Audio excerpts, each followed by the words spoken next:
What is good, y'all? Welcome to Let's Cap. I'm your host, Ronald Cabang from wagertalk.com and themoneyballer.com. Yesterday, we had the first day back of the WNBA. Didn't go too well for me, but, overall this season, we've had a really great WNBA season. I think we're close to 60% on the season. So 1 and 3 day for me yesterday. Actually, it was supposed to be 2 and 3, but I forgot to give that Mystics first half to the clients. But personally, I did go 2 and 3. Hopefully, we bounce back today. I got three plays on the day for today. I kind of want to get there with one more, but we'll see what happens. I'm not sure if Chris is gonna be with me today or not, but I will just get started and then see if he pops in. And then Munaf should be joining me for the MLB parts. And I didn't bet anything on MLB. I was so keyed in on trying to bounce back today in the W. So I haven't looked at MLB at all. So today I'll be just basically live capping as always with you guys, trying to see if I can come to a play in the MLB. All right, so let's go into the WNBA real quick. I'll share my screen. Here you go, moneyballer.com. Go to the WNBA. First one up is the Storm here. We have a couple baller systems that back the Storm here. Double digit in season revenge for the Dream. Obviously, everyone coming off from the Olympic break, the Storm. I mean, they had a few people: Jewel, USA, Ezzy for Australia. I think Wickham as well was for Australia too. And then on the Dream side, I believe it was just Ryan Howard, if I'm not mistaken, for the 3-on-3 team that really struggled. And she really didn't seem like, I mean, watching those 3-on-3 games in the Olympics, she really didn't seem interested in it. I don't know. It just, maybe it was just me, but she just seemed very disinterested in playing those games. If we look towards the historic matchup here, Seattle did win by 11 in their first matchup last month, but you can see here the line was 14. Now we're down to 7. The total was 155 up to 159, and I'll show you a reason why. If we go to the box score here, pop that up a little bit. If we go to the box score here, look at the roster that the Dream had. They didn't have Ryan Howard, and that's a huge miss for that squad. Jordan Canada wasn't there. Jordan Canada is also going to miss today's game as well.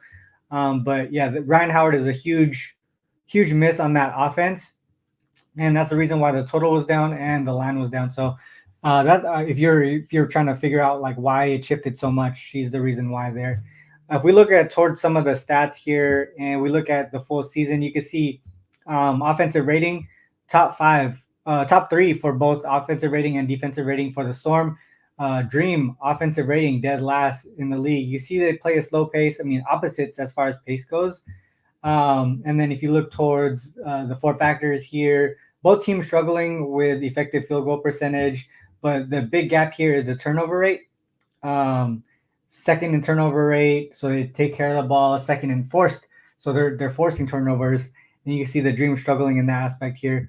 As far as scoring wise, like where they're scoring, fast break, second chance points off turnovers, most of the advantage is here for the Storm.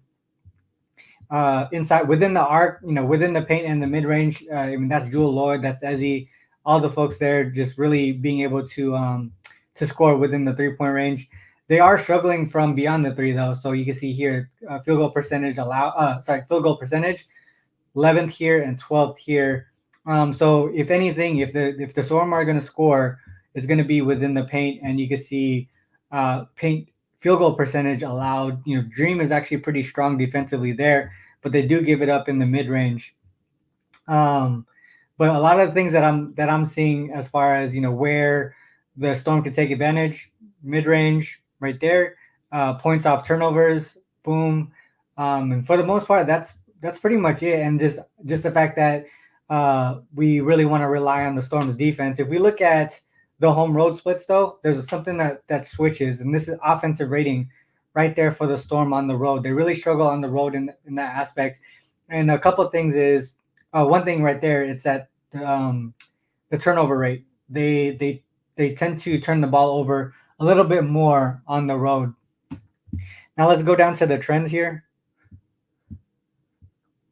Straight up 19-6 in the first half, 17-8 in the full game. You can see here Dream really struggling, and especially as home dogs, they haven't won in the first half. They haven't covered in the first half. 0-7 in the first half as home dogs. In general, at home 1-10, so they really struggle there. If you look at some of the totals, unders in the first half, 17-8 to the under. Right there, we have 14-9-1 to the under there. Team totals. You can see the team totals. I mean, correlates with the Dreams offense just really not being great at all. 17-7 to the under, 7-0 to the under as home dogs, 10-1 to the under at home in general. And then one thing that kept me off of the full game team total under for the Dream is this right here. Opponents, when they're the road favorites, opponents are 5-2 to the team total under. Over. So I really focused in on the first half here, and kind of just look towards. I would look towards the Storm in the first half, and I would also look towards the under in the first half as well. Those were the two ways that I would look. Just seeing some stuff in the chat here. Oh, what's good, Jay? Glad you could make it in. Mark, yeah, we'll talk about that in MLB. I think Munaf will join me here. Was easy, Apollo, Jay, what up, dude? Sorry we couldn't get together this morning. Can you cap the Cubs game before 11:20? Yeah, we'll look at that first. No, I don't think we'll make it, dude. To be honest, the Dream are ass. They definitely are. Jay Money just shared your. Oh yeah, dope. Appreciate that, Jay. All right, so let's go into the next game here.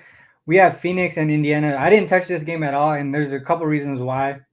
We have we have the model numbers here. We have some situational notes here that back the Mercury, but also, opposite here, the Fever also has a baller system that backs them. The over right there there's a situation there on the over that talks about assist to turnover ratios. The Mercury on the second leg of back-to-back games, they really dominated against Chicago yesterday. One of the things, the reason why I kind of stayed off of this one is I noticed Suge Sutton did not play yesterday. She was a DNP. It's not like she was injured or anything like that. So my thought is there might be a situation where someone might sit for the Mercury today, and they really rested Suge to be able to be fresh for today's game. And that's my thought. I mean, they were up by a huge margin. I don't understand why they would keep Copper in there or any of the other folks to play above 30 minutes. So that's my thought on that one. That's the reason why I haven't touched it yet. I kind of want to see what happens there. But one thing that you probably could do is actually look towards the Fever in some way. Maybe their team total over. You can see their numbers here. They've hit over 90 in 2 of their last 3 games prior to the break, and one of them was against Phoenix. They actually hit 95 against Phoenix, and the Phoenix defense has struggled towards the latter part of that beginning season. Matchup wise, Indiana has beat them twice outright, but if you look at this game here specifically in the box score, Griner only played 10 minutes. DT did not play at all. So it's going to be interesting to see if DT plays today or if she sits on the back-to-back. Copper really dominates this team right here. She scored 36 in that last matchup. All right, so then we go to the stats here. And what I want to do is really focus in on the last 10 games specifically, just because I know part of that was without BG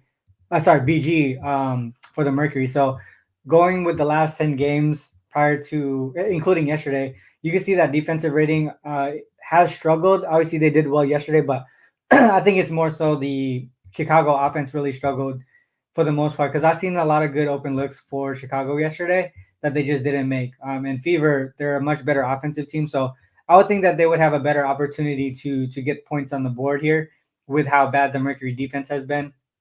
One thing that I could see on the Mercury side here, the free throw rate, and Fever sending opponents to the free throw line at a huge rate. The other piece is turnover rate. They're turning the ball over at a huge rate, and obviously that's all the usage on CC there. And then they also don't force turnovers at all. So those are opportunities for the Mercury to score. The other piece of it here, both teams really struggling in allowing points, 9th and 8th in points per game allowed. You can see really it's the defensive rating there. the other piece of it too is Indiana plays a really fast pace. Um, when we look at within the arc, this is where the Fever can really take advantage, because even with BG's length, she really struggles to defend actually in the paint. So paint field goal percentage allowed 57.43%. You can see them 10th right there, and paint field goal percentage for the Fever first. So I could really see them taking advantage of that. Mid range, both teams really shoot the mid range at a higher rate than the rest of the league, where their defense kind of struggles. And then the Mercury, this is where they could get a lot of points too, above the break three, second right there. And you can see their defense seventh for the Fever within in the last 10 games. Um, Corner three, their defense is really solid there, but both of them really struggling from that aspect. I think that there's going to be points on the board here today. So if we go to the full season, actually, let's say with the last 10 here. If we look at the last 10, obviously Mercury as home road dogs, they struggle in that situation. Yesterday we saw them as road favorites, and you could see them 4-0 in that spot. They tend to do pretty well as road favorites. So it's total opposite when they're considered the dog here, and that's against the spread as well. So 0-2 straight up, 0-2 against the spread. On the second leg of back-to-back games in the last, they've had it at least once in the last in the last 10. They struggled there. But if we go to, let's just go to Give Me the Dog real quick. So we'll go to WNBA.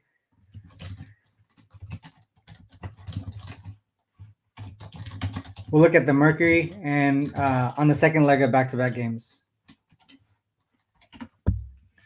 In this spot this season, 0-2 straight up, 1-1 against the spread, 2-0 to the under. You can see that they've gone under their team total in both games there. So going back to the money baller, that's what I wanted to show you, is that they struggle on the offensive side of the ball. They did go under on the full game, but you can see here the Sun was able to get over their team total. So there's a situation where we could just key in on their opponent here and focus in on that team total for the Fever. Because if you go down here, you can see over unders, road dogs, overs, home favorites, overs. As favorites in general in the last 10, 4-0 to the over, right? That includes 2-0 as a road favorite. Team total is 7-3 to the over, 6-4 to the over on the full game. And then opponents, Mercury opponents in the last 10 games, 7-3 to the over in the full game, 2-0 as road dogs specifically. As dogs in general, 3-0. The back-to-back, they're 1-0. They've given up they gave up those points to the Sun when they're less rested than their opponent, 3-0 to the over for their opponent. So everything really pointing towards the Fever to get up and over their team total. Sorry. I'm just writing stuff down so I can remember. Under.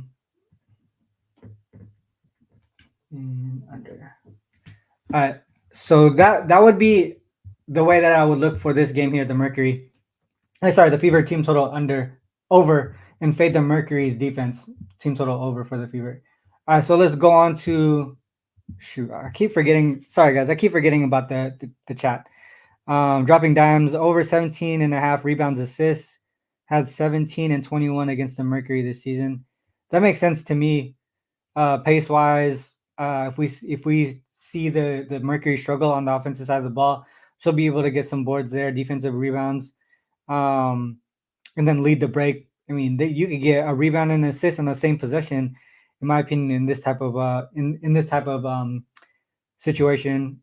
Fever first quarter team total over to 22.5 makes sense to me, because I was looking at that team total over in general. I was looking for Aaliyah Boston double. Yeah, I like that a lot, because you can see the numbers that I talked about within the paint. That's where they're going to be really effective. And you can see here, offensive rebounds allowed. Mercury really struggled. They're dead last. So double for Aaliyah Boston makes so much sense. That's a good call out.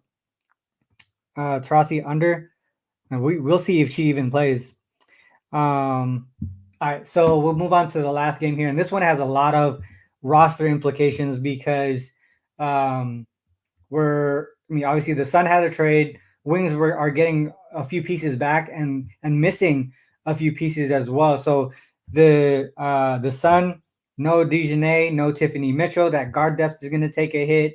Marina Mabrey is going to make her debut with the team, which should be able to really lift this offense because they really struggled on offense towards the towards leading up to the Olympic break.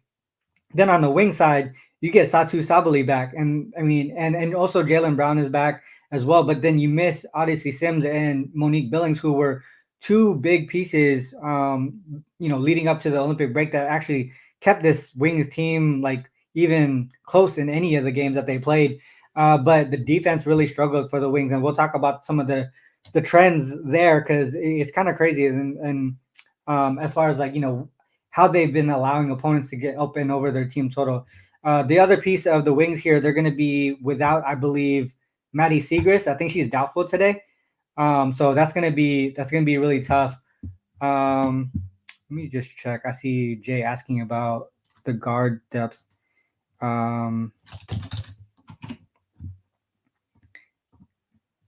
I'm not mistaken, they're gonna be starting. Where did it go? JC Sheldon. So that I think she's a rookie, I believe. JC Sheldon. She's their point guard, but I think with Satu Sabali back, he's talking about the Sun. The Sun guards, Tyasha Harris, she's not really a point guard though. She's like a scoring guard in my opinion. So I don't really think they have a point guard, but they also have Alyssa Thomas, who's a point forward basically. So I mean I don't think that that's a problem for them because the way they run their sets really they run through AT for the most part. But that actually adds offense to that starting lineup with Tasha, and then also Marina Mabrey who could spread the court as well.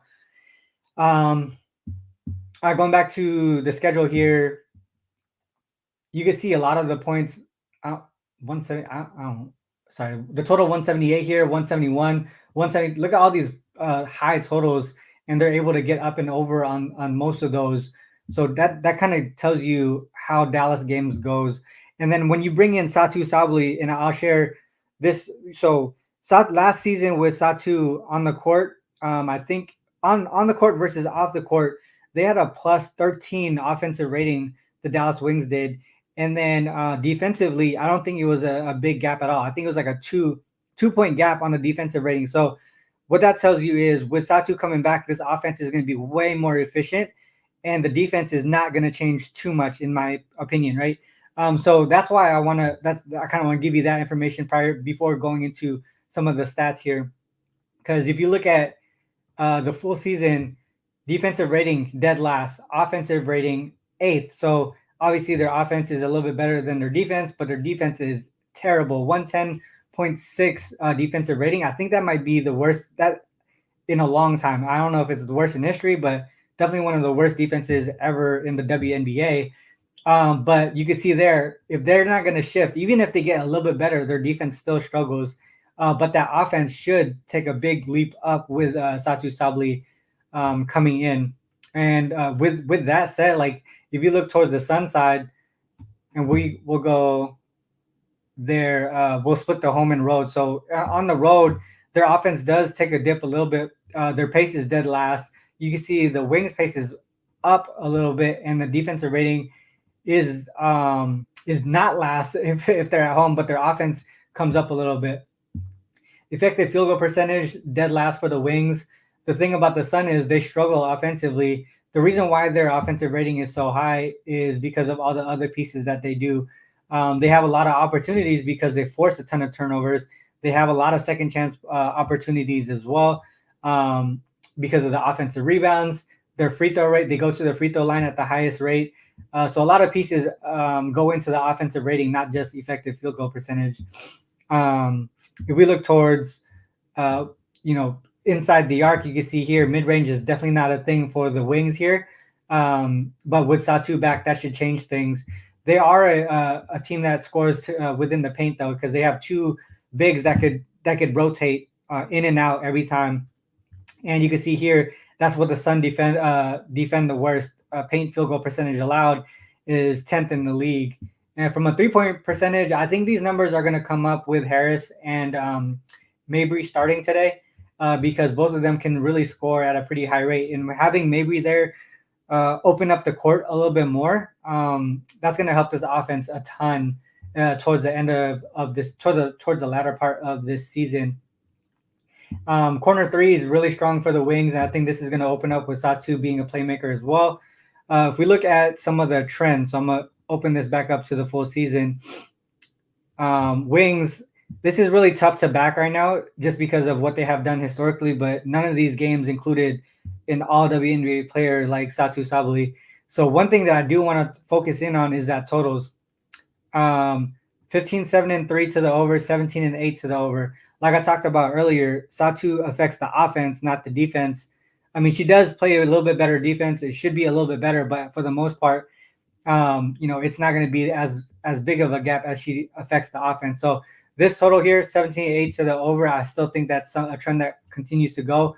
I think the Sun overs will get a little bit better with their offense now becoming better. But look at the team totals in these situations. Right there, Sun on the full game as road favorites, 6-2 to the over. Home dogs, 6-1 to the over. This is what I wanted to point out right there. 21-3-1 opponent team total overs for the Wings. And if I don't expect their defense to get that much better, I'm expecting an overtime game here for the Sun. 7-0 to the over for opponents when the Wings are home dogs too. So a lot of things pointing towards the over for the Sun, right? Sun team total over. But I also like the fact that we get Satu back to open up this offense for the Wings. Arike should score more and all that stuff too. So that opens up better shots for Arike, right? Because she doesn't have to handle the ball as much. So I would look towards the full game over in this one. Fade the Wings defense and back the Wings offense that's coming back. So those are the plays, or those are the breakdowns for the WNBA today. And I totally forgot to do all the banners. My bad, guys. But oops, there you go. So that's all the WNBA today. There's only 3 games. Hopefully we bounce back today. Hopefully you guys learned something new from for the WNBA and all the trends and stats that we talked about. Shout out to everyone that Jay brought over. If you guys are here from him sharing the show. And now it's time for the MLB. Munaf backstage here, patiently waiting.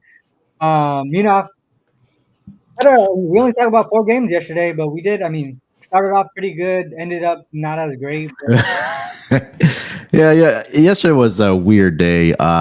Didn't turn out to be as positive as I wanted it to be. I know we cashed on we handicapped the Giants and the Braves game really well. I know I had the under 3.5 there. That one fairly got there easily, and then you had the Braves team total under. Yeah. And they didn't score anything. So some good matchups for the weekend. I start here on Friday. So we can get into it, man.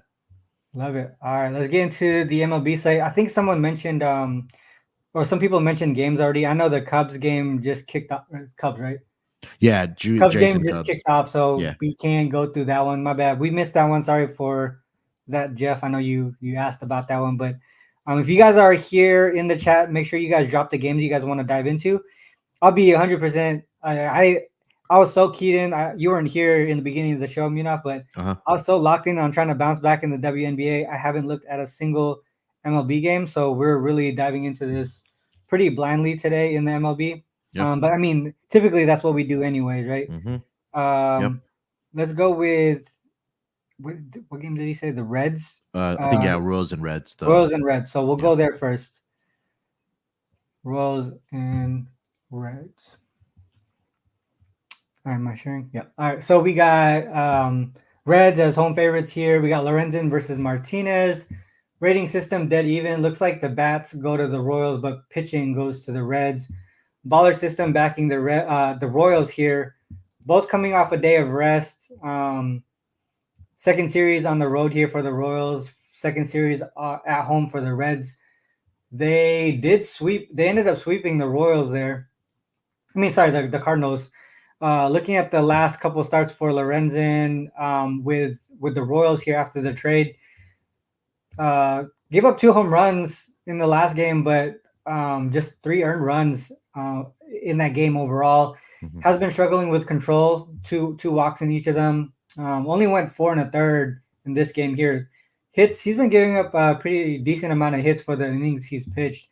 If we look at Martinez, a couple of strong starts here. This one, I don't think this game ended up happening. So last two starts really strong after or at least one start against the Padres where he struggled. No walks either. So he has a really good control. So I think yeah, that's right. So the Mhm. Reds pitching is where their advantage is. All right, so if we look at splits by starter on the season, 10-5-5 in the first five for Lorenzen. That includes his time with his previous team. Martinez 0-4-2 in the first five. 4-1-1 to the over. This is interesting. All right, so 4-1-1 into over. Nick 0-4-2 in the first five. That means he's giving up runs, but I mean, it just doesn't seem like in his last two he was. So we'll see what happens with the recent games. Splits versus right-handed pitchers. First fives for the Royals overall pretty good, but as road dogs, not strong at all. So on the first five, 10, 15, and 6, 9 and 22 on the full game. So definitely not a good spot for the Royals. If we look at the totals, nothing significant there. So let's look at last 30 days. So last 30 days, 0-1, just one start in the last 30 days for Martinez. 1-3 in the full game for Lorenzen, 3-1 to the over. Yeah, that road dog situation is just not a thing that they tend to win, because you can see here overall versus right-handed pitchers last 30 days they've been really solid, but 0-2 as road dogs there. To the over, 2-0 to the over as road dogs too, so they're giving up runs there. If we look at the batting matchup, offense pretty strong for. I mean, yeah, Royals definitely have the advantage here. 5.6 runs per game versus 4.6. Reds really striking out at a high rate. Neither team walking a high rate. So if we look at the pitching matchup last 30 days, Martinez negative regression right there. That's a ton of negative regression. And then we have Lorenzen here. He's been able to give up runs too. Here's one thing. All right, so if we look at the Reds, you can see here Lorenzen giving up home runs at a high rate. Fly ball pitcher, both actually fly ball pitchers. Where are the Reds runs coming from? Home runs. You see that almost 200 on the ISO, 38 home runs in the last 24. So if they're going to get runs, it's going to be off home runs against Lorenzen here. And if we look at the bullpen, they're also giving up home runs at a decent rate. The Reds do have the advantage both on the starting and the bullpen. So I think the rating system has it right as far as like where the advantages are. Where I would look in this game, it seems like it should be the Red side. I know the offense has been struggling, but they're still averaging 4.6. And if they're going to rely on the home run against a pitcher that gives up home runs, I mean, I don't think that's bad at all, right? So what are your thoughts on this one? I would think it's the Reds here. I agree 100%. I like the red side here as well. You mentioned the numbers for Nick Martinez. He's been really, really good, and he's not giving up a lot of walks, like you mentioned as well. Uh-huh.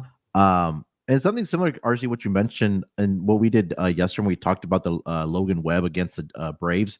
You mentioned that the Braves rely on hitting home runs, and Logan Webb was a ground ball pitcher. I think that's exactly what transpired yesterday. That Yeah.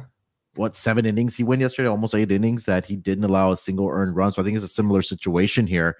I don't trust Michael Lorenzen at all. I mean, his last 4 starts, they've all been losses, and they've allowed at least 6 runs in those games, despite him pitching well. So it's almost like, do you also trust the bullpen here for the Royals as well here? So I would be on the red side here. If you want to look at a Reds team total, first 5 to go over, I couldn't talk you off of that. Yeah, I see that here. You're talking about the last 5 road games, 6-6, Yeah. 7-7, 6. If you look at it though, all right, it would be it would be 4.5 juice to the over, or is it 5? Would it be 5? What's the team total? For the team total? Yeah, for the Reds. Let's see here. 4.5 juice to the over. Yeah, so then first 5 would be probably like 2.5 minus 110. Let me see here. So full game 4.5 minus 125. First 5 innings.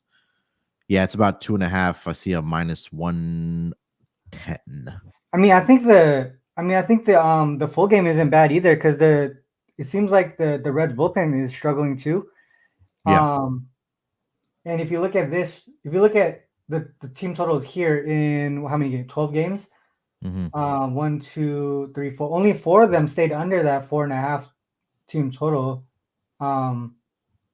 Let's look at these higher totals. Yeah, look at so 9s and above. Each Mm-hmm. one. Oh, actually, this one didn't. Do you think we see a little bit of negative regression with Martinez at all? Because what? That's two straight starts without giving up a run, a home run, no walk either. Like, is he that good? I don't think he's that good. I mean, let's look at the opponents he's also probably faced that maybe haven't been like who's he faced in his last 3 starts. I think that's So could you tell us a got lot. so we got Milwaukee, we have Miami Uh, here, and then you have the Yeah, Padres. So the Padres hit him up for yeah, 5 earned runs. He did go 7 innings too. So and then it was the actually, Cubs. let's see here. So he 4 shutout against the Cubs. He went 1 inning, 1 earned run to the Giants, 5 shutout innings against the Marlins, and then, like you mentioned, 7 shutout innings against the Brewers. So I mean, those offenses don't really scare me. Mm-hmm. I would maybe look at a full game over or full game team total over I think that makes sense, dude. 4.5. Uh, Reds. Sorry, over, right? Just over in general because look at Yeah, it's over. yeah, just over. If you look at his trends right here, 5-2 to the over, 5-1-1 to the over in the first 5. Obviously, he had a pretty good game here, but for the most part, starter runs allowed right here, 3.29 per game. So he is. I mean, he had 2 good starts, but other than that, he's been getting lit up. So that negative regression might come to fruition today against this Royals offense. So yeah, I think Reds Royals over. Nine Mm-hmm. and a half is a lot, but man, it seems like that's the way to go here. Even though, so the 9.5s he had in the Uh-huh. season, all 3 went over. Yeah. So when they expect runs in his games, I think it's gonna happen. I like it. I like it. Oh, GB has a couple of trends to share too. Before we move over, we'll just share Okay. one. Um, The second one was a little bit more heavy towards the over. all right, Royals Road Dog first game of the series. 2-9 and then 9-2 to the over. So opponents getting up and over their team total pretty good too. 1, 2, 3. Only 3 that went under out of 11. So 8-3 to the opponent team total over. But I think that full game over is the way to go. Makes sense to me. This is actually the highest total out of all of them, but Yeah. yeah. Okay. That's a solid one. I like that. Okay. What's another game that people called out here? Guardians Brewers. Yeah, Guardians, Brewers, Mets, Marlins. All right, Guardians Brewers. Guardians Brewers.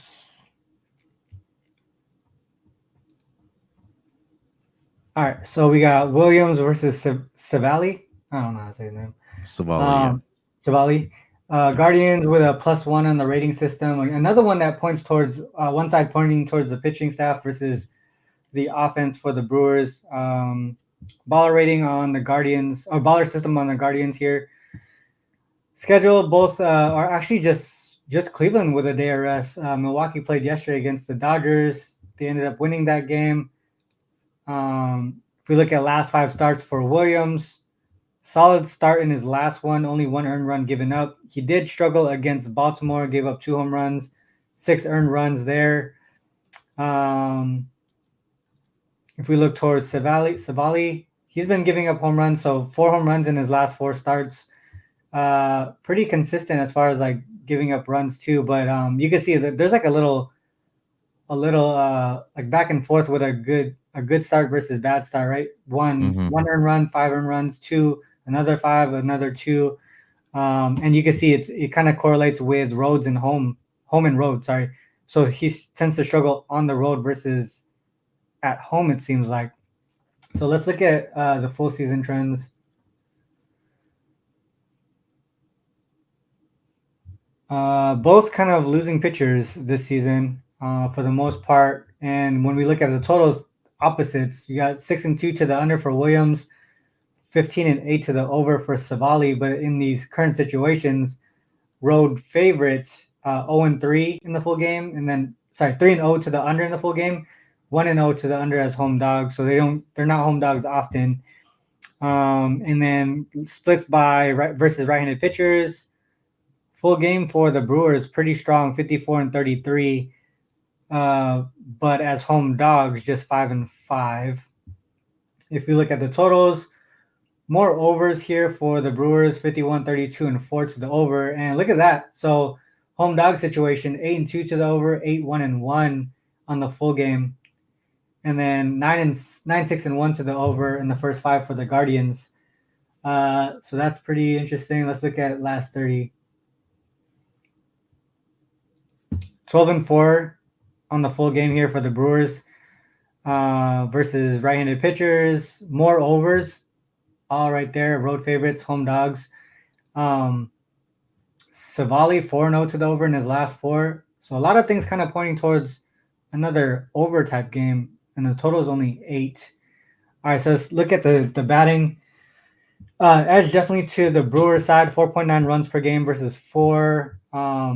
Man, that's tough. Guardians barrel rate and hard hit rate down towards the bottom of the league right there. A lot of these numbers really struggling towards the bottom of the league here. The advanced batting numbers opposite for the Brewers, all on the plus side. But not all, I mean, only 30 home runs though. They're matched up on number of home runs, so it's the average and just getting on base that's been helping them out here. They do strike out a lot though, 23.4% K rate. And Gavin Williams is a strikeout pitcher.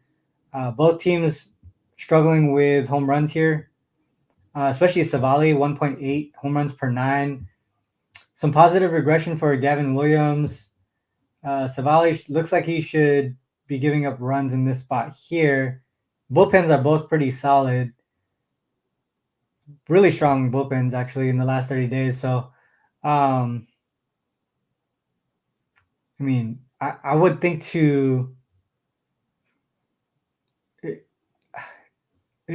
going to be hard for the Guardians to put up runs in this spot here. But Savali looks like he get hit up. It's just they don't have the barrel rate and the hard hit rate is not there. Like, how are they going to get home runs if that's the way that he gives up his runs? So, not really sure where to go with this one. Maybe I know the trends here say over, but kind of seems like a under type game, right? What are your thoughts on this one? I was looking up how teams do after a series against the Dodgers. I feel like there's some trends that point towards the under in those spots. So If you want to after look playing that the up, Dodgers in general, or just like on the road, or what? I would do previous win, and then previous win. So 2 wins in a row, and then do home. Wait. So after playing the Dodgers, or Yeah, after playing this. So previous opponent would previous be playing the Dodgers. Yeah, previous win, and then previous win and home. So 2 wins, pretty much 2 wins in a row, and they're still at home, which would be the Brewers, right? Brewers, yeah. So I have here first game of the series. Their last opponent was the Dodgers, and they won 2 straight. Is that right? Yeah.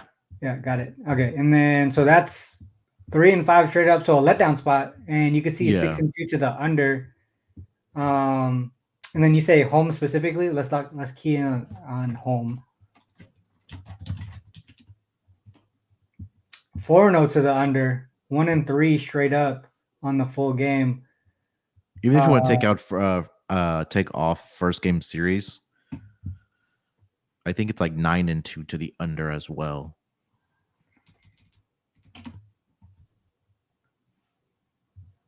Nine and 2 to the under. Gotcha. So if you win 2 straight against the Dodgers, yeah. their pitching staff tends to do pretty well there. The under makes a lot of sense. Like I said, I know the trends pointed towards the over, but the stats really pointed towards the under here.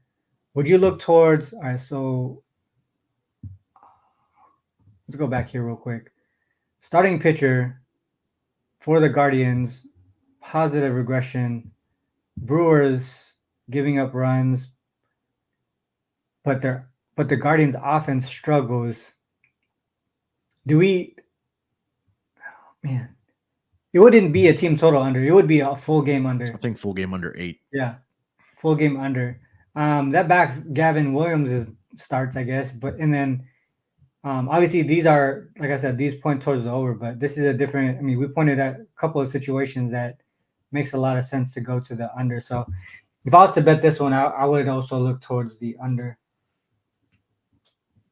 Over. Okay, so first game was over. Guardians Brewers under. I don't think Guardians played yesterday either, if I'm not mistaken. So they got the day of rest. So yeah, and I know they were using up their bullpen a lot, especially their closer, who's actually just been lights out. So gives him a day off and gives that bullpen a day off as well. So makes sense to me. Yeah, I think it makes sense to me. All right, so where is the next game? Damn it.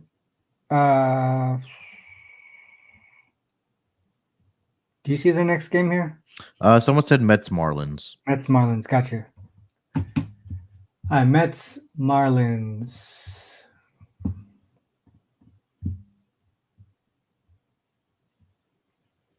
Mets Marlins. All right, so Marlins at Mets here. Mets heavy favorites at home. Totals at 8.5. We have Munoz and Manaya. Rating system does like Marlins. Man, the rating system has liked Marlins for quite a bit. Must be something going on there. So Marlins do have the rest advantage. The Mets played yesterday against Oakland. They lost 6-7. Munoz, man, he's been giving up home runs. 6 home runs right there in his last 4 starts. He had a pretty decent game against the Padres. They ended up losing that one, 8-9. Pitched 5 innings, so that looks like his cap right there. 5 innings pitched. Prior to his game against the Padres, he did have some control issues. And if we look at Manaya, he's been pretty strong. I think we may have faded him in this spot here after 2 strong outings. He only lasted 3 innings, so he might be able to bounce back strong on this one.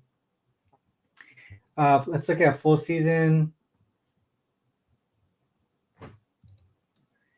Munoz really struggling this season. 3-9-1 first 5, 3-10 on the full game.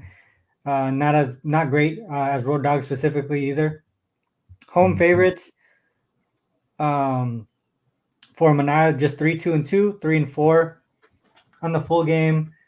Nothing really significant on the totals here by starter, but opposites in their current situation. Overs for home favorites for the Mets, and then unders for the Marlins.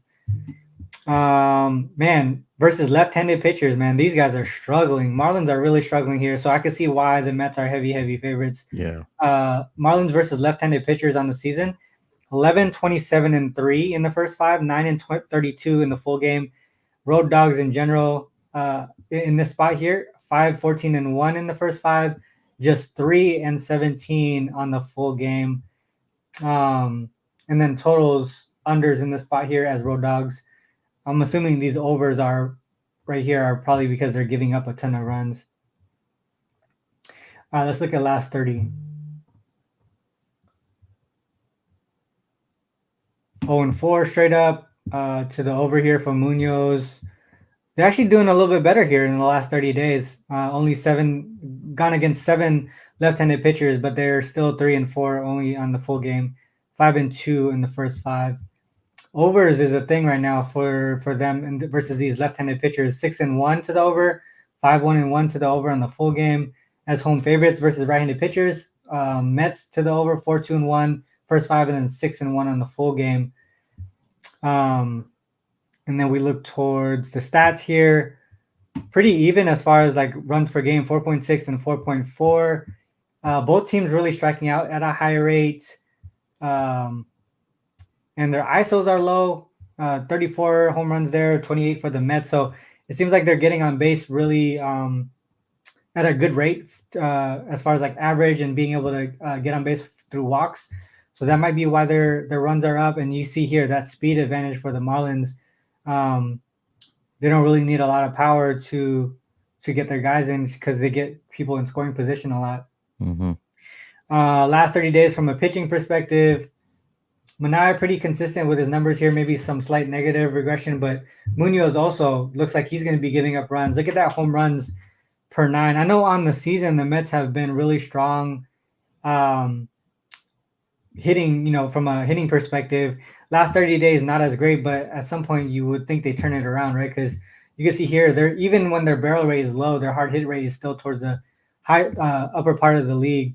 2.28 home runs per 9 is a lot, but I don't think he gets too far. So we might see the bullpen early, and their bullpen is pretty dope. So both bullpens are actually pretty strong in the last 30 days.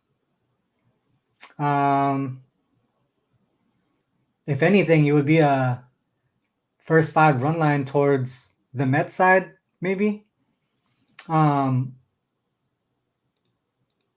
Take a first 5 team total over for the Mets as well. Yeah, first 5 team total over for the Mets. That makes sense too. I mean, that first 5 run line is minus 160. Do we want to take advantage of this though? Because I mean, Marlins first 5 6-1 to the over, 2-0 there. It seems like their games are going over. When we there's over. A slight negative regression from Manaea here. I think it just makes me nervous that Marlins aren't very good against left-handed pitching as well. Gotcha.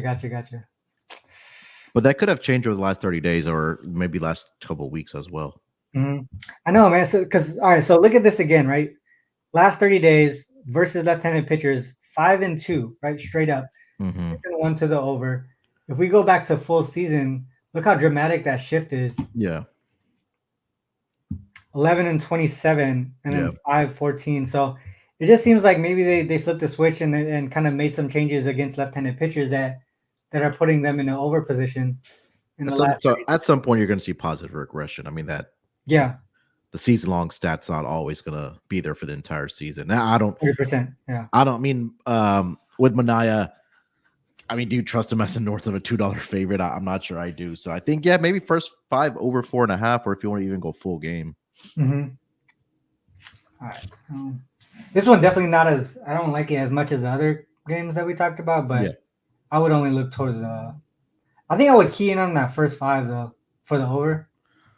It's because both bullpens are pretty. Both bullpens have been pretty solid. Yeah, I couldn't talk you off of that. And look at their K rates. The K rates are high, and both of them are struggling with striking out. So I definitely think if the runs are going to be had, it's going to be early. I agree. 5 over. All right. So Marlins making money. Mets money line, a parlay piece. I don't know, man. It's tough. Seems like a Marlins day. I don't know. I think just I like the first 5 over on this one more than anything on the side. Mm-hmm. All right, let's go to another game. We have Mariners and Pirates. All right, Mariners, Pirates.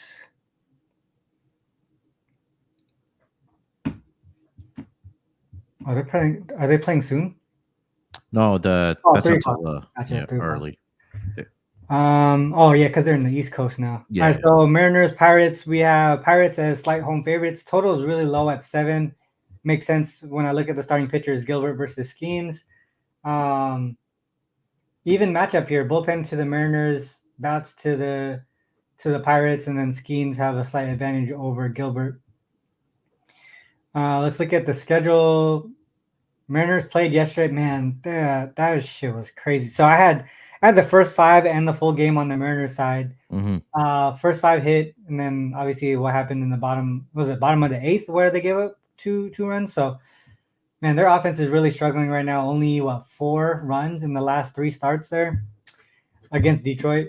So we'll see if they bounce back offensively. But if you look at the Pittsburgh side, they're struggling too. They only scored 3 runs in the last 3 games. So unders make sense here. But I mean, the funny thing is about these situations, these are the games where everyone expects an under, and then they both offenses just show up. I mean, I don't know how to explain it, but sometimes that just happens. But all right, so we look at Gilbert's last 5 starts.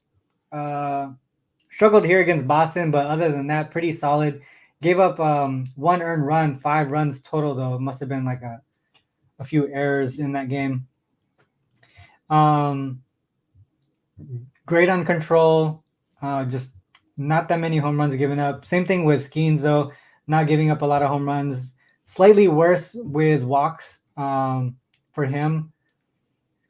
If we look at let's go full season here. What time is it?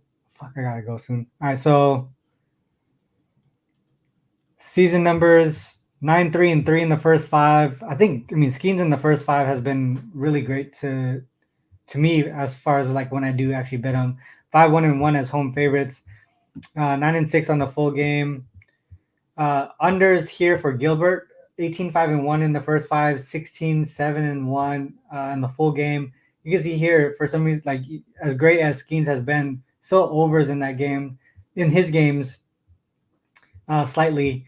And then if we look at splits versus right-handed pitchers, I mean, nothing really significant here. What pops out though is their current situation. So if you look at Pirates home favorites, 10, 6, and 6 in the first 5, and then road dogs for the Mariners, 5 and 13 in that first 5. So typically you got to back Skeens in the first 5 as well as Pirates versus right-handed pitchers as home favorites. Totals slight lean towards the under overall. But you can see here in the full game, for some reason, 11, 6, and 1 on the full game as road dogs for the Mariners. So let's look at last 30 days. Man, this is kind of gross looking. A lot of red here. All right, so both pitchers been pretty bad as far as like win percentage. 1 and 3, first 5, and full game for both of them. Splits versus right-handed pitchers really struggling right now for the Pirates. 3, 14, and 2, first 5, and then full game is 5 and 14 in the last 30 days versus right-handed pitchers. Total is nothing too significant there. Let's look at the numbers. All right, both offenses kind of struggling. 4.4 runs per game, 3.9 for the Pirates. Neither team hitting home runs at a high rate here. You can see that both of their ISOs towards the bottom. It's interesting because their barrel rate and hard hit rate is up there for the Pirates, but just 19 home runs. Both teams really striking out at a high rate. Both pitchers are decent strikeout pitchers. I mean, these numbers really say maybe it is an under game. I don't know. First 5 under, because both of the bullpens have been giving up some runs, and there's also some negative regression with the Pirates bullpen as well. Home runs given up there at a high rate. Seems like first 5 under to me. Yeah, I think this could turn into one of the pitcher duels. I know velocity has been down for Paul Skeens over his last couple starts there, but I mean, he's been pretty solid as far as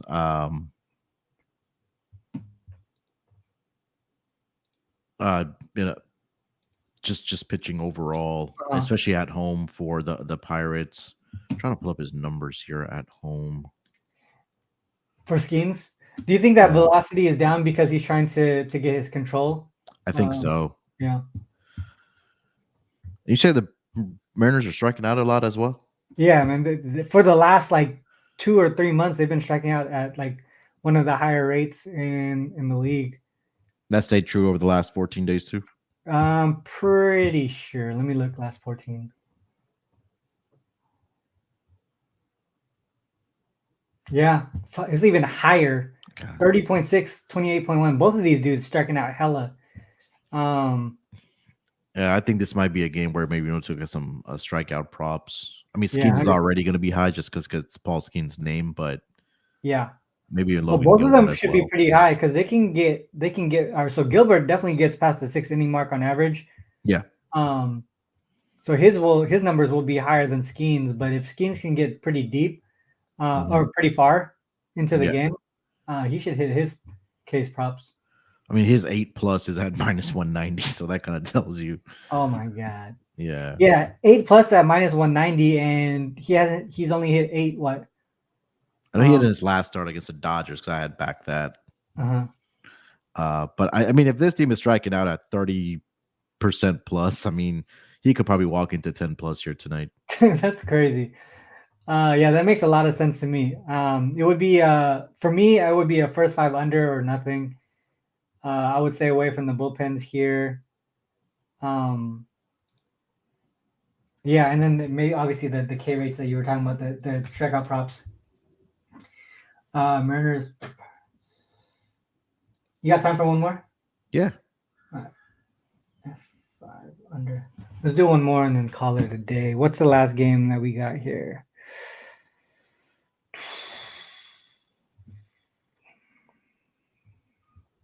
Actually, I think that's the last game that was called out. Yeah, I do. I bet Yankees on the run line. I know we don't have a starter yet for the Tigers, but it's just that Garrett Cole has been really, really good in his career, not only against the Tigers but against the just the division overall.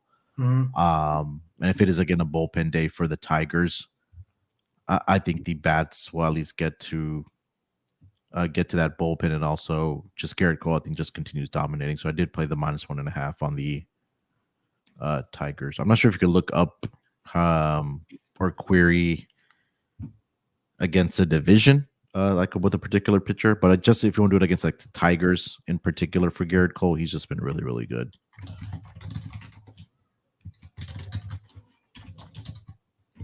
Was it, how you spell Garrett again? It's GERR. That one always trips me with the IT. Yeah.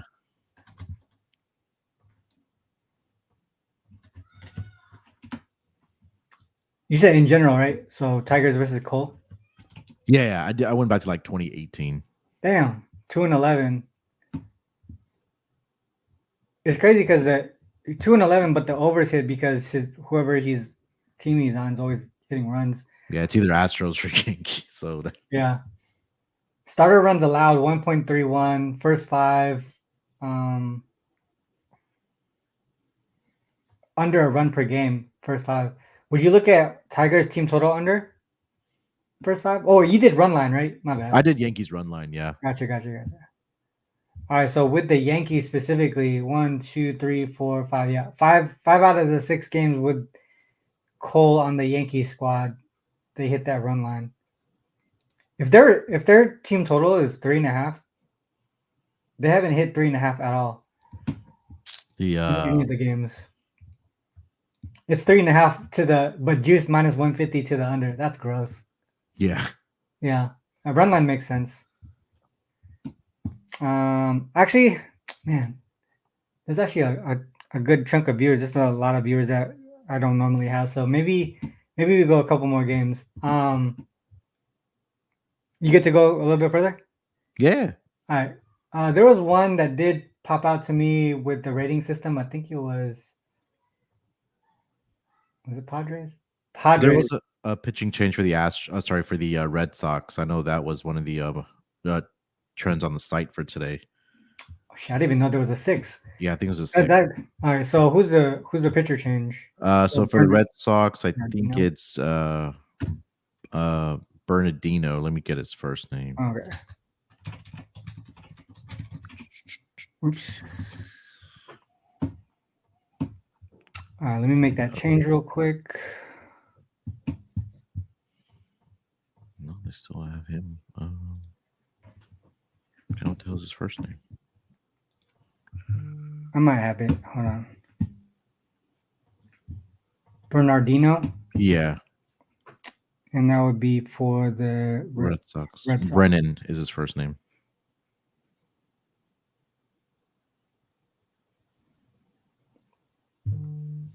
Where the heck is that game at?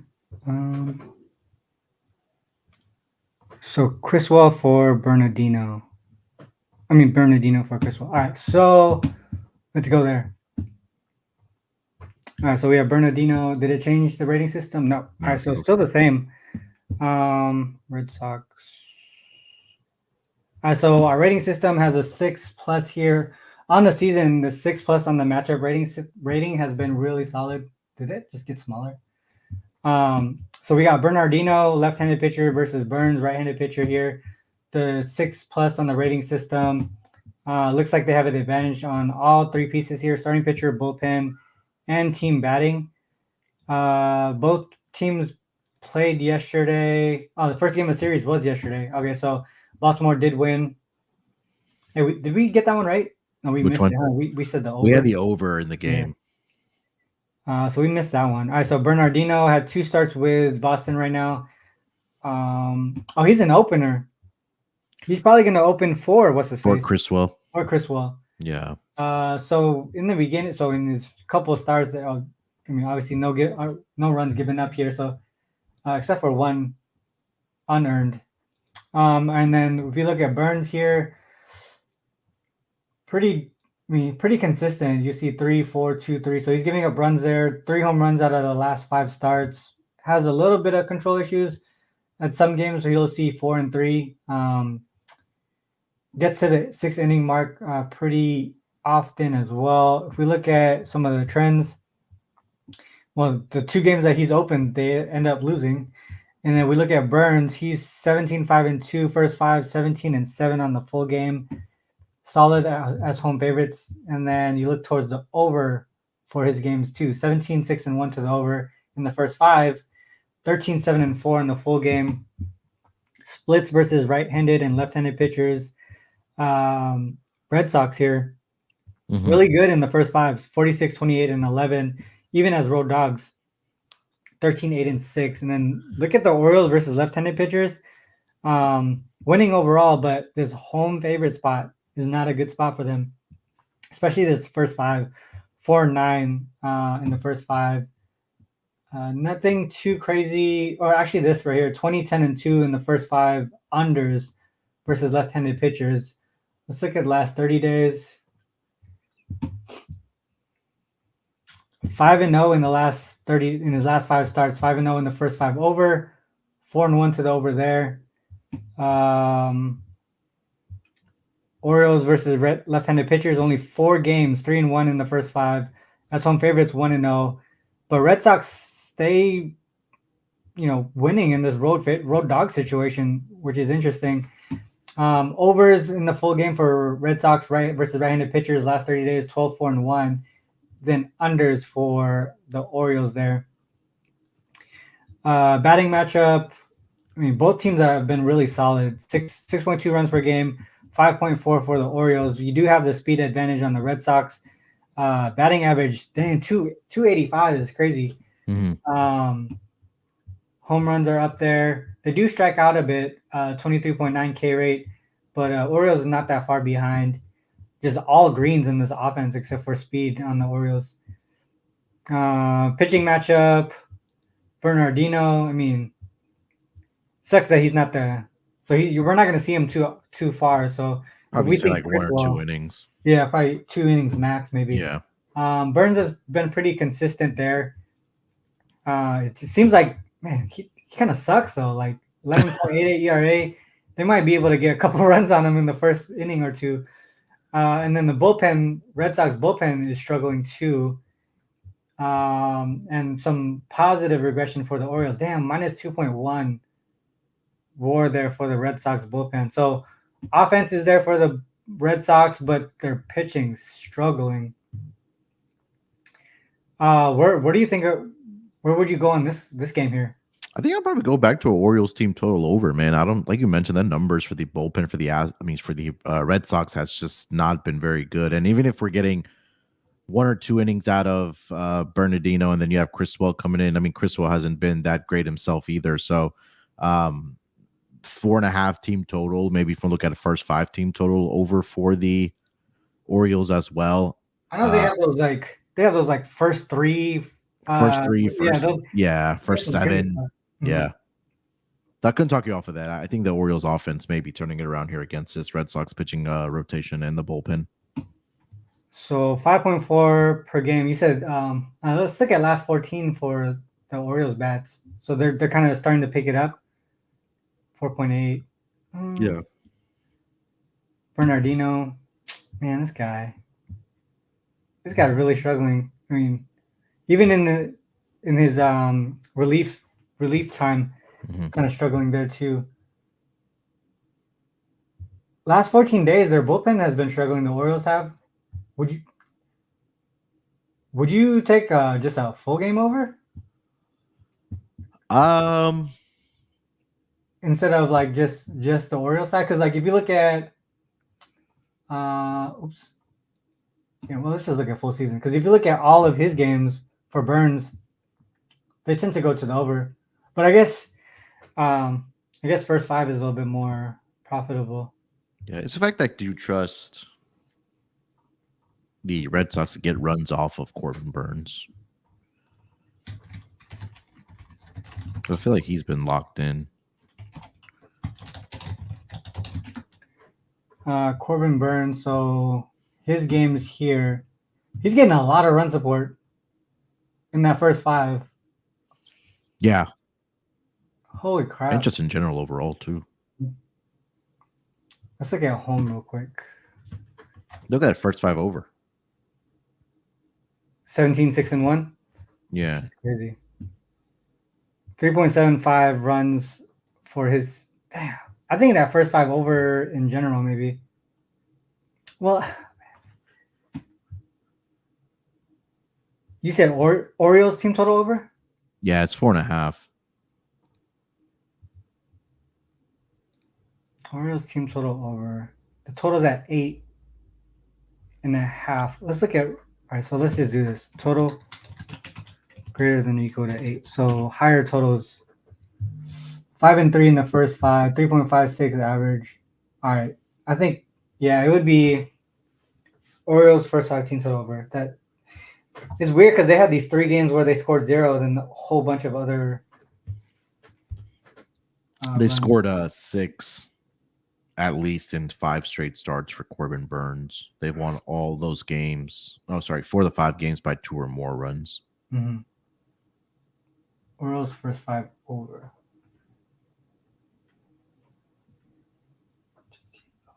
Gotcha. All right, I think I got time for one more. So if anyone dropped, wait, what? Is that true? I swear she's.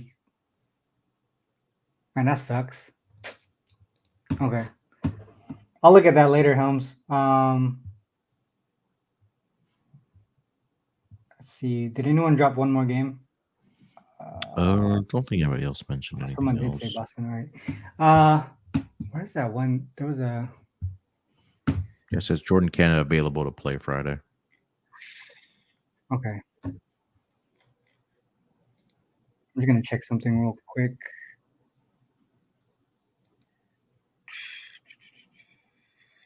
Let's do one more, and then let's do the. Do you see anything on the Braves Angels or Padres Rockies? Either one of those games?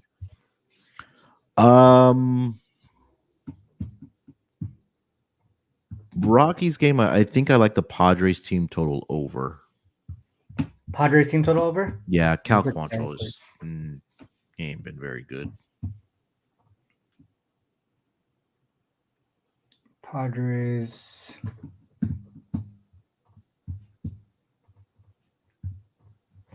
All right, so Padres Rockies. This should be the last one. So we got 11.5. Oh yeah, because they're in Colorado. Yeah, it's in Colorado. Aldrin versus Quantrill. Padres with the 5+ rating on the matchup. Both teams rested yesterday. Let's go to last 5 starts. So Waldron, he's 4 home runs or 4 straight starts with at least 1 home run given up. Had a decent start here against Colorado, but they were in San Diego. Gave up 5 earned runs in 2 of the last 3. We got Quantrill. 5 home runs in his last 5 starts. Struggled here, gave up 7 earned runs in 3 2/3. He hasn't lasted long in either of his last 2 starts. He has control issues too. Let's look at full season trends. Waldron, I mean, both of them not that profitable on the season for some reason. So Matt Waldron as road favorites, 4-2 straight up, 7-3 as home dogs here for Quantrill. Totals as home dogs to the under though, 13-10 in general. That's interesting that their overs are on the road instead of at home, but I guess it's because the totals are way high in Colorado. All right, so if we look at the splits here, first 5 for the Rockies, 31, 42, and 11. On the full game, 32 and 52. Actually, slightly better as home dogs again, just 19 and 21. Overs as road favorites here for the Padres, 10-5, 10-4-1. If we look towards the batting match, 30 days. Let's look at the last 30. Overs here for Matt Waldron, 2-0 as a road favorite, 3-1 to the over here for Quantrill. 4-1 straight up for Waldron right there, but both of them 2-0 in their current situation, road favorite and home dog. Versus right-handed pitchers, 13-3 for the Padres full game. So it looks like their bullpen has been pretty solid. It seems like, or their offense just picks it up late. Rockies 9-7, 6-3 as home dog specifically. Total is 3-0-1 as road favorites to the over. Unders in the first 5 though, and then kind of just split here as home dogs. Batting 5.8 runs per game for the Padres, so definitely advantage for the Padres here. 4.7 for the Rockies. They're striking out a ton, 28.6% in the last 30 days. And Waldron does tend to strike out pitchers at a pretty decent rate. So K per 9 is at 9.35. Positive regression here for Waldron. I mean, Quantrill seems like he should get hit up. Both of them giving up home runs at a pretty high rate. Bullpen wise, Rockies also giving up home runs. They're struggling there, but a lot of this has to do with being in Colorado and stuff. Padres bullpen has been solid. High K rate. It seems like the Rockies are not gonna be able to score too much in this game. So did you say Padres run line or Padres team total? Padres team total. That makes sense to me. Padres team total is probably the only way that would look. Do you think that run line is doable too for the Padres? Yeah, I mean, I you mentioned Matt Waldron's number. He's actually been really good in the 2 starts he's made against the Rockies this season. 11 2/3, 6 hits, 2 earned runs. He's only given up in those spots. One was in Colorado and one was in San Diego. So he's been in good form. The offense is hot as well for the Padres there. So, and if you look at his starts, man, he's getting the run support as well. So, I know he had a rough start against the Marlins during his last start, but other than that, I think that they could probably, get it done on the run line here as well. They only scored twice in both of those starts too. Yeah. 2-5. And A. So Padres in Colorado, 2-2. Man, just split. The last game, last game is where all the runs happened. Mm-hmm. Other than that, they scored 11 here, which is under that 11.5 that we're seeing in that one. This was a long time ago.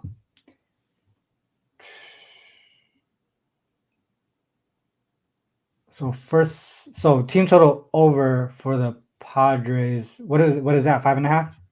Let me see. Padres, where are they? It's 6.5.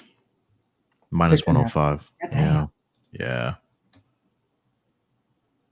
What's the line today? 174. Padres first 5 run line. I feel like that would be first 5 run line. Let's see real quick. Padres first 5. Damn, they're struggling there.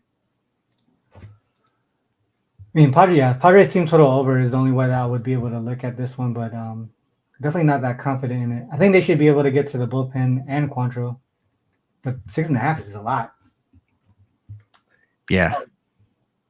Yeah, 6.5 is a lot. I mean, Well, what's the team total for Colorado? then it would probably be 4.5. either 4.5 plus money or It seems like a Rockies team total yeah, under. 4.5 minus 130 to the over. You're getting plus money on the under 4.5 for the Rockies. Seems like Rockies should struggle to score here. I think Rockies team total under or Padres run line. I think those would be the way that I would look.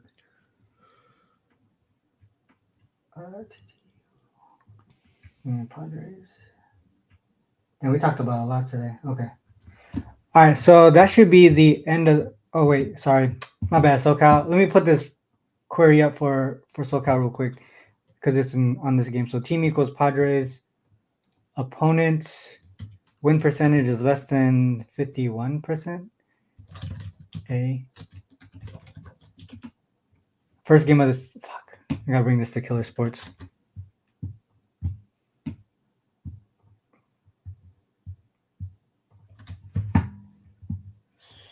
So Padres against teams under 51% win percentage on the road, first game of the series. Oh, all unders. Yeah. 9-0-1 to the under here. And they're averaging, what's the average? 3 runs per game. Opponent 2 runs per game. Oh wait, this is not a team specific. Padres. Oh, it is team specific. Okay, so opponents are only scoring 2 runs per game. Waldron is in here 2 other times. Opponent scored 2 runs. No Rockies though, right? Oh, Rockies right here against. Yeah, I think you have one in there.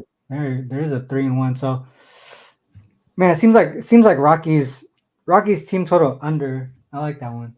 Okay, I'll take that run line off.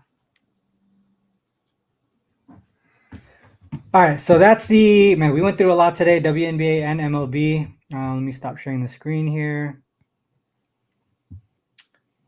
Before we move on to the top looks today, do want to shout out to moneyballer.com. So obviously a primary source that we use today to talk about trends, stats, schedule insights, all that stuff, model plays and whatever it might be, all over at the moneyballer.com. You can see it's matchup based. Everything's color pops, right? Like, when it's red, it's bad. When it's green, it's good.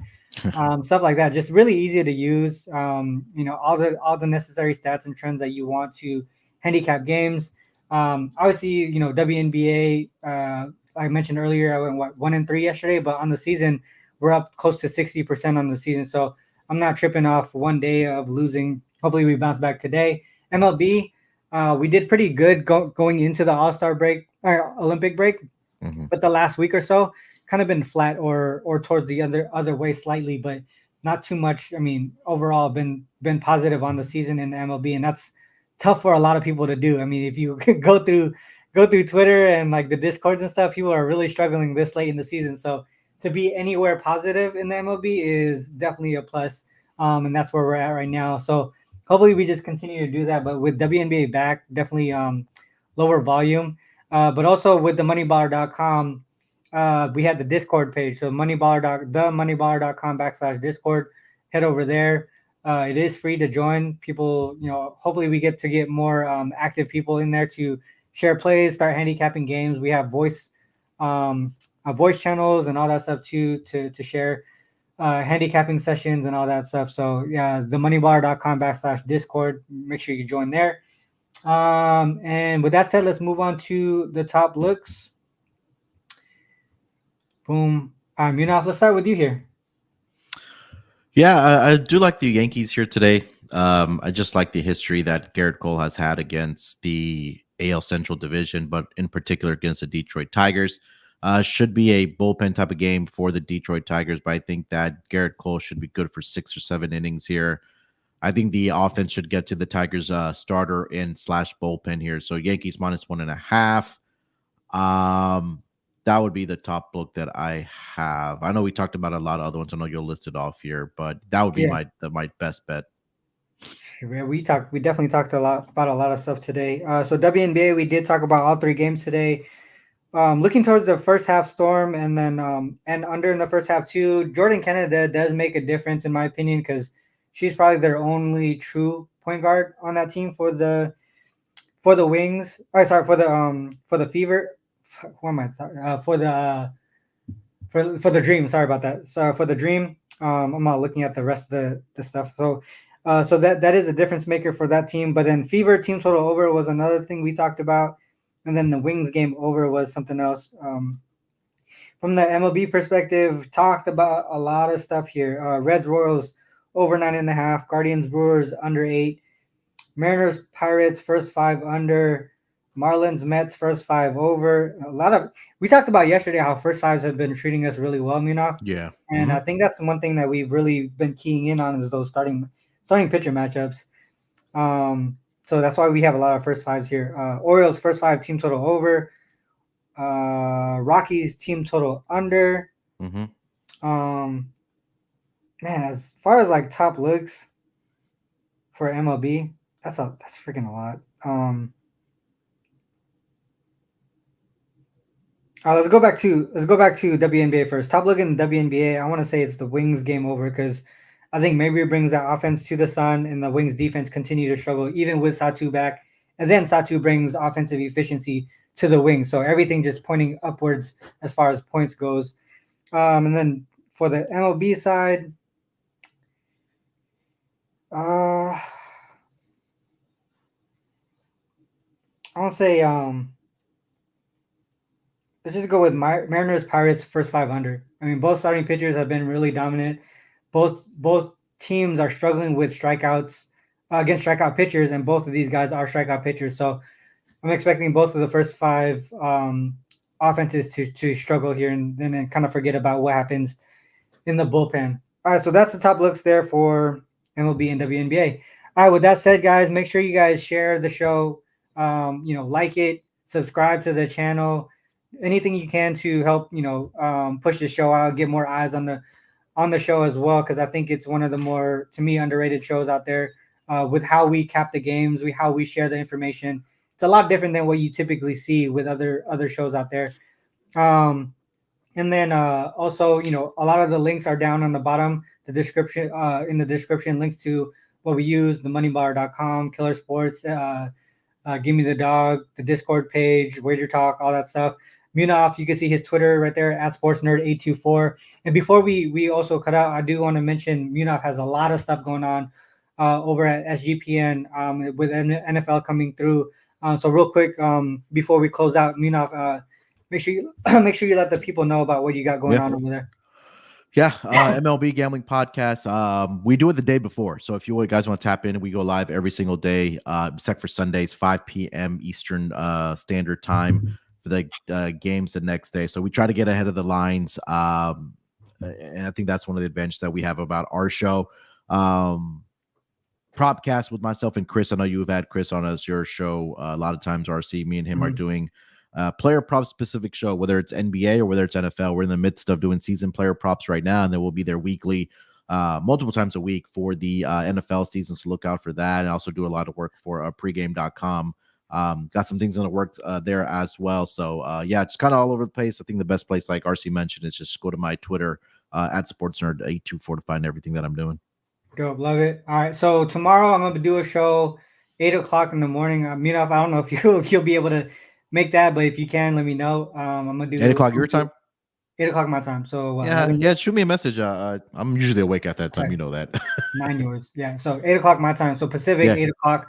I'm gonna do a show tomorrow, maybe Sunday too, because I kind of want to get shows in before I'm in Vegas for Monday through Wednesday. So no shows Monday through Wednesday. Like I said, end of the show. Please share the show. Like the button, hit the like button, hit the subscribe button. Also, like after the show, drop a comment, drop your top plays, what you like about the show, what you don't like about the show, who you want to see on the show, all that stuff, man. Comments help the algorithms get me up there too. So if you can do that, I definitely appreciate that. And as always, I have to end the show like this. Whether you fade or follow, it is on you to make that call. Good luck with all your actions. Till next time, peace.